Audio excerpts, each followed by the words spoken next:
Second verse of the Tao Te Ching. Quote, "Under heaven all can see beauty as beauty, only because there is ugliness.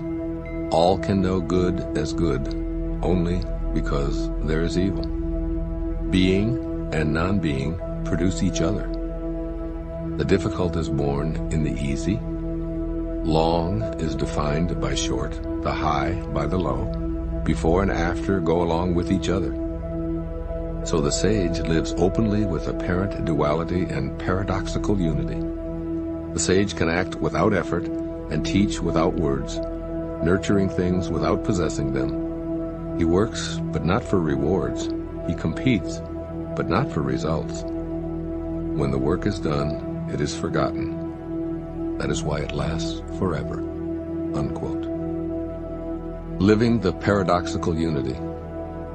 The concept of something or someone being beautiful is grounded in a belief system that promotes duality and judgment. This way of thinking is prevalent and commonplace for just about everybody in our culture, perhaps even having some value in society. I encourage you to explore the concept of paradoxical unity in this second verse of the Tao Te Ching. By changing your thoughts, you can change your life and truly live the bliss of oneness. Has it ever occurred to you that beauty depends on something being identified as ugly? Therefore, the idea of beauty produces the idea of ugliness and vice versa. Just think of how many concepts in this duality belief system depend on opposites. A person isn't tall unless there's a belief system that includes short. Our idea of life couldn't exist without that of death. Day is the opposite of night. Male is the antithesis of female. What if you instead perceived all as a piece or a glimpse of the perfection of oneness? I think this is what Lao Tzu is suggesting with his description of the sage who lives openly with apparent duality and paradoxical unity.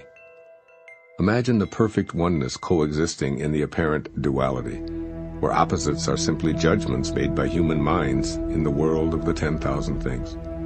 Surely the daffodil doesn't think that the daisy is prettier or uglier than it is, and the eagle and the mouse have no sense of the opposites we call life and death. The trees, flowers, and animals know not of ugliness or beauty. They simply are, in harmony with the eternal Tao, devoid of all judgment. As the sage lives openly with apparent duality, he synthesizes the origin with the manifestation without forming an opinion about it.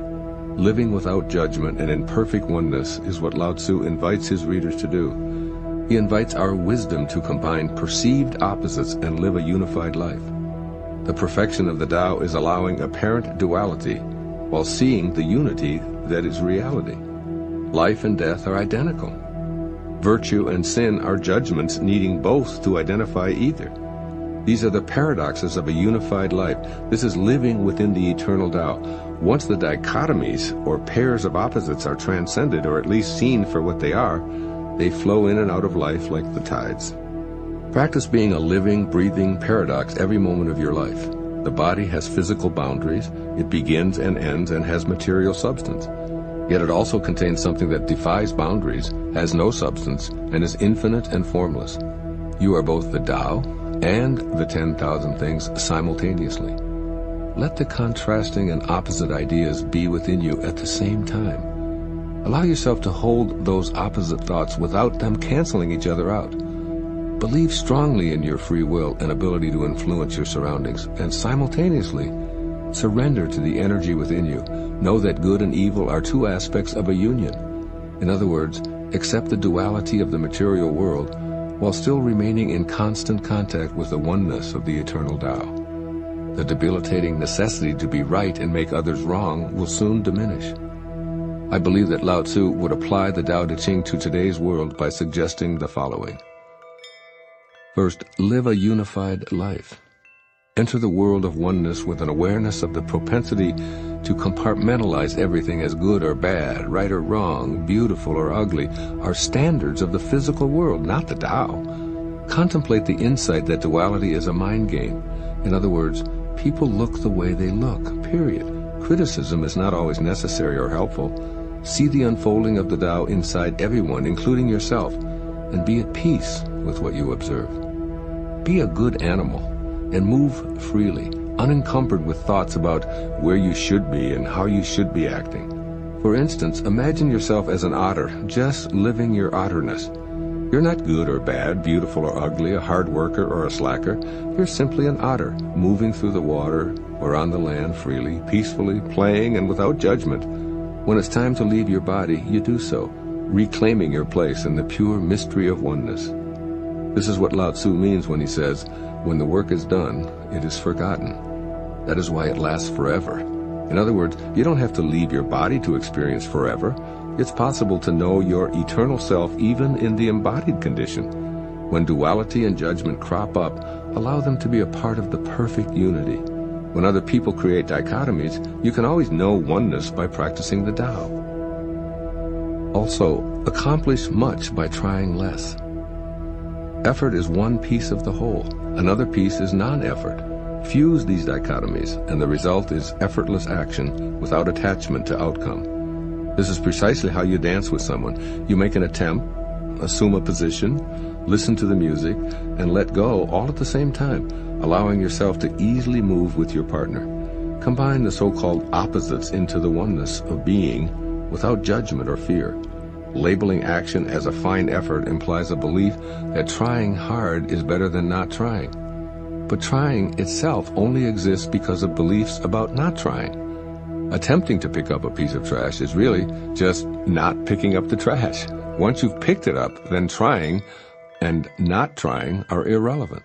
Understand that you can act without the implied judgment of words such as effort and trying. You can compete without being forced to focus on outcome. Eliminating opposites paradoxically unifies them so that it is unnecessary to identify with one position. I imagine that in today's language, Lao Tzu would sum up this second verse of the Tao Te Ching in these two simple words: just be. Do the Tao now. Do the Tao today by noticing an opportunity to defend or explain yourself and choosing not to. Instead, turn within and sense the texture of misunderstanding, feeling it all the way through your physical system. Just be with what is, instead of opting to ease it by traversing this outer world path of explaining and defending. Don't get caught up in the apparent duality of being right or wrong. Congratulate yourself for making a choice to be in paradoxical unity, a oneness where all of the spectrum simply is. Silently appreciate the opportunity, along with your willingness to practice your sageness.